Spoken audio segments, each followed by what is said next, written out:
এক বছর পর আবারও সেনাকুঞ্জের অনুষ্ঠানে বিএনপি চেয়ারপারসন বেগম খালেদা জিয়া যতক্ষণ ছিলেন পুরোটা সময় প্রধান উপদেষ্টা, সেনাবাহিনী প্রধান, রাজনীতিক সহ অনেকের সঙ্গেই কথা হয়েছে তার। ভূমিকম্পে ক্ষতিগ্রস্তদের খোঁজও নিয়েছেন সেনাপ্রধানের কাছ থেকে। সাজিদা সুইটির আরেকটি রিপোর্ট। বিএনপি চেয়ারপারসন, সাবেক প্রধানমন্ত্রী, সাবেক সেনা প্রধানের স্ত্রী কিংবা সাবেক ফার্স্ট লেডি, সেনাকুঞ্জের এই আয়োজনে এমন ভারী সব পরিচয়ে সবচেয়ে হাই প্রোফাইল ব্যক্তিত্ব বেগম খালেদা জিয়া। অসুস্থতার মাঝেও তার উপস্থিতির প্রয়োজনীয়তা বুঝে অনুষ্ঠানে যোগদানের বিষয়ে সম্মত হয় তার মেডিকেল বোর্ড। বিকেলে গুলশানের বাসা থেকে সেনাকুঞ্জে গেলে সেনাবাহিনী প্রধান জেনারেল ওয়াকারুজ্জামান, নৌবাহিনী প্রধান অ্যাডমিরাল মোহাম্মদ নাজবুল হাসান এবং বিমান বাহিনী প্রধান air chief marshal Hasan Mahmud Khan তাকে অভ্যর্থনা জানান।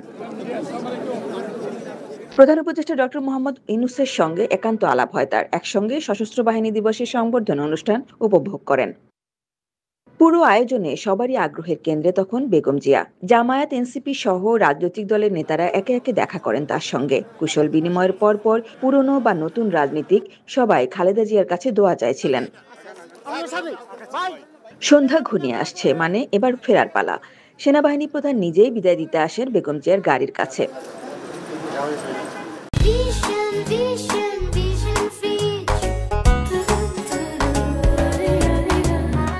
সেনাপ্রধানের কাছে ভূমিকম্পের ক্ষয়ক্ষতি জানতে চান এবং ক্ষতিগ্রস্তদের সহযোগিতা ঠিকভাবে করা হচ্ছে কিনা সেই খবর নেন বেগম জিয়া।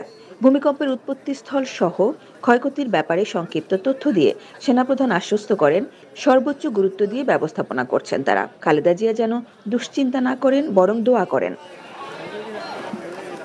খালেদা জিয়ার সঙ্গে অনুষ্ঠানে তার প্রয়াত ছোট ছেলে আরাফাত রহমান কোকোর স্ত্রী সৈয়দা শামিলা রহমান সিথি, খালেদা জিয়ার প্রয়াত ভাই সাইদ ইস্কান্দারের স্ত্রী নাসরিন ইস্কান্দার ছিলেন।